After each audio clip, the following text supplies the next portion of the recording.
What's up, everybody? PWTorch Assistant Editor Zack Heydorn here. Hope you guys are doing well out there. Just here on the old YouTube channel to, shoot the breeze on all things WrestleMania Backlash. Decent show last night, guys. Right? I mean, like not a ton to complain about. I gave this thing a 7 out of 10. So a solid little grade. What did you think? What would if you were grading on a scale of 1 to 10? What would you give it? What would you give WrestleMania Backlash 2022? Let me know in the comments section. We can have a nice, fun little debate down there. Look, this show had a lot of things working against it. Tyler and I talked about it on the Fireside Chat last week. But I think some of what it had going against it also helped the actual event itself once it got into the ring. And we talked about this a lot too.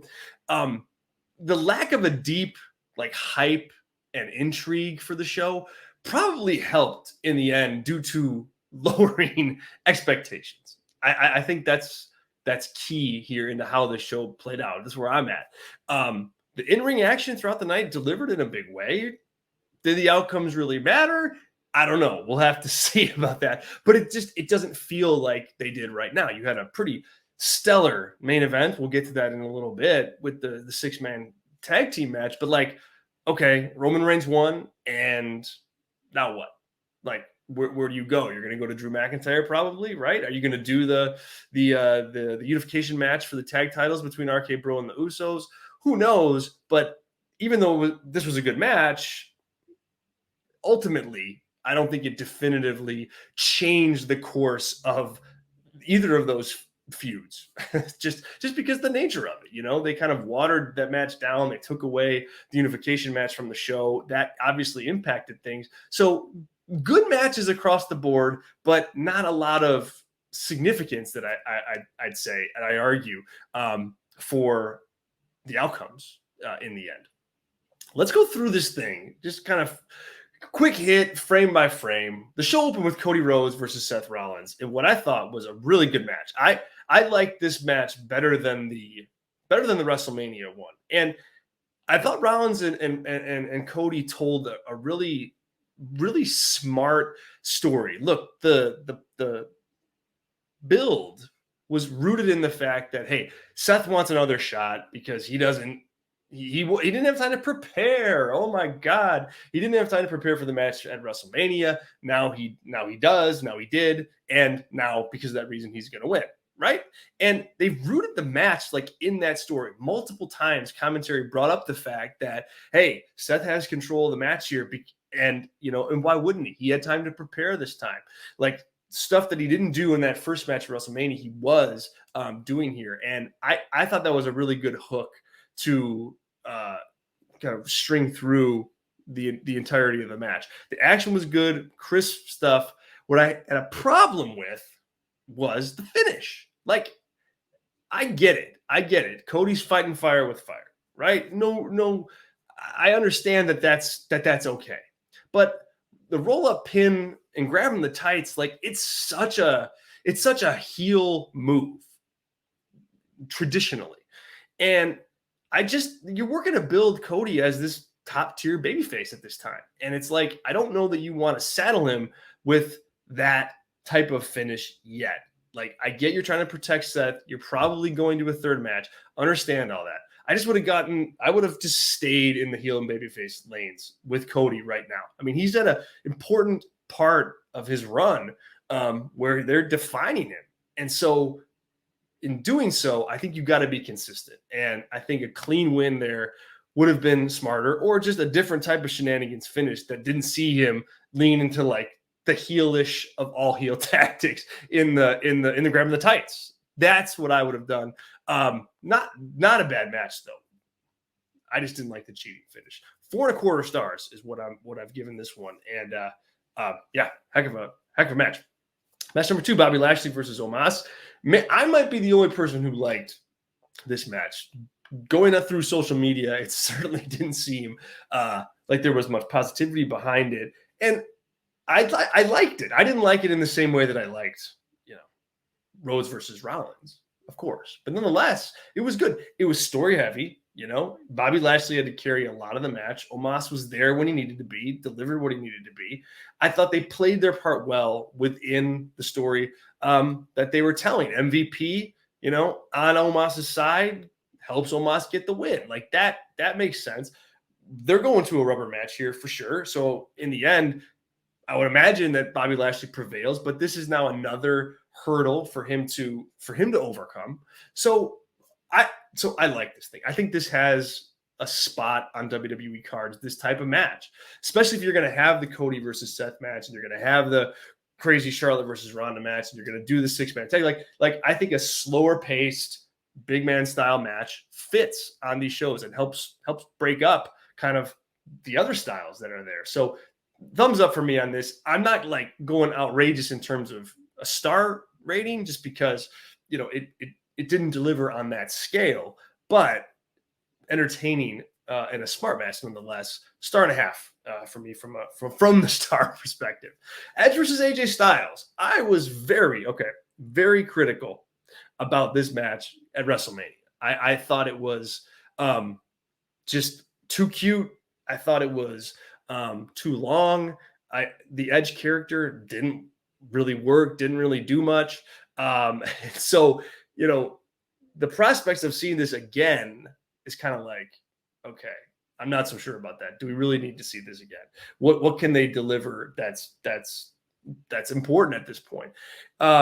So, you know, this match at WrestleMania Backlash was better than their WrestleMania match. I'll say that for sure. It was crisper. They seemed to be more in sync. They seemed to have like better chemistry with one another. I just think it was just better all around. Not early high bar to clear because I didn't think the WrestleMania match was all that good. But this worked. This worked. They were smoother in the execution of the story. I think Rhea Ripley joining up with Edge and Damian Priest, that's a good move for her. I mean, that's a really good move for her. She needed something like that to sink her teeth into. I think Edge helps her with credibility. I think Edge will help her with like just her promos and her character being more ironed out and relevant.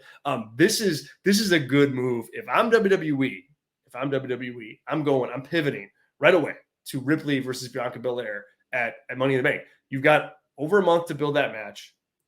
Yeah, significantly longer than a month at this point, 6 weeks perhaps. And that's the match. Like, get her ready to get Ripley ready to go. Make this alliance with Edge supremely meaningful to her. You know, put over the Judgment Day stable by giving it some juice. Like, say, hey, yeah, once she aligned with Edge, as crazy as Edge might be, like, it helped her. She got to this level, you know? And I'm not saying she beats Bianca Belair, but I think you could, you know, not only can you get Rhea Ripley into a position where she can be in a main event championship level program, but you can also establish Edge's faction as, hey, this is really important. Remember back to Hurt Business when that was coming into fruition and having their run. Like, what mattered for them was that when you joined up with MVP in the Hurt Business, like, that mattered.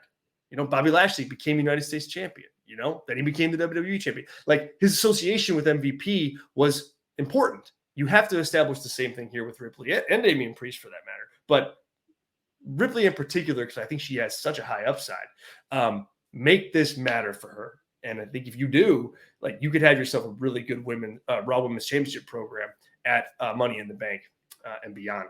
3 stars for Edge versus AJ Styles. Not bad, but better than average.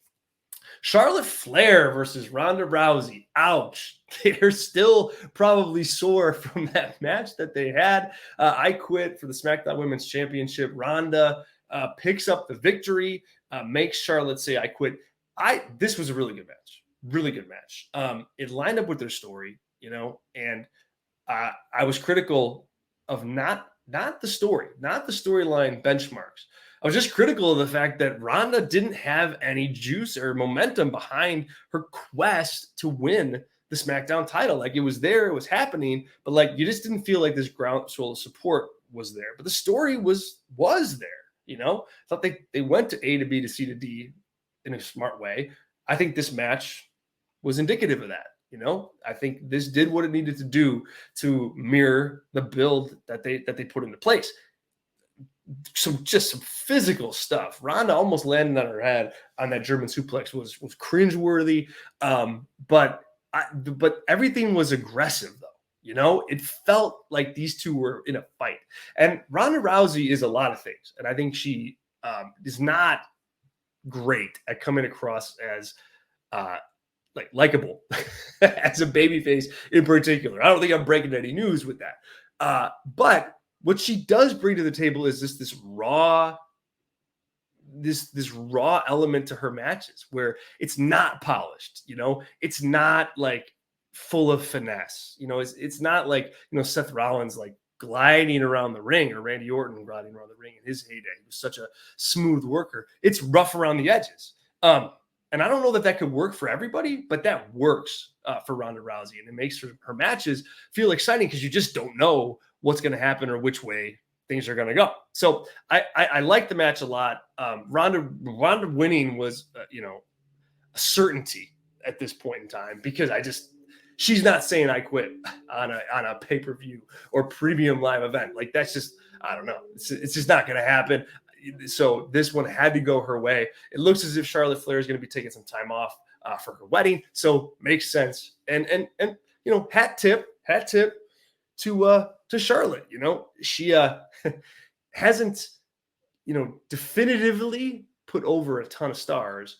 But saying I quit to Ronda Rousey in a big time feud, big time stakes, like that matters. That matters. So, you know, hat tip to her on that.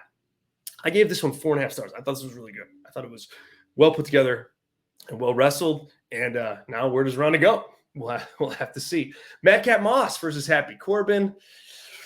Oh boy, guys. Okay, here's the analysis on this. If you were to like think up exactly what this match would be, it's exactly what it was. And that's not a compliment, and that's not a, you know, I'm not burying them with that either. It just was what it was. It filled the role. It filled the spot on the show. It just, yeah, that's what it was. Corbin got a bunch of time in on offense. Madcap with the quick roll-up pin for the win. So Madcap wins, but does he really gain anything? Not really. He doesn't. I mean, bottom line, he just doesn't. Not with that kind of win. You know, if I was a betting man, I would say that, hey, they're going to run this back on SmackDown this week, and Corbin's going to get the victory. So it's all very meaningless, but for what it was, you know, it was. I gave it a star and a quarter. And the main event, Roman Reigns and the Usos versus Drew McIntyre and RK Bro. Action freaking packed. This thing was really good. 4 stars.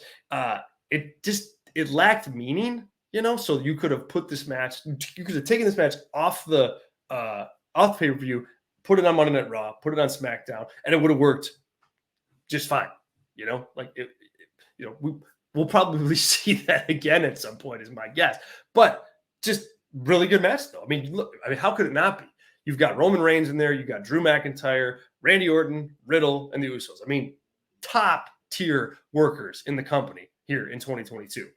Overacts all the way through. Like, it was going to be hard for this not to be good. It just didn't lack that meaning. Both teams worked well together. They were crisp. They were unique in some of the spots that they did. They built really nicely to multiple hot tags on the babyface side of things.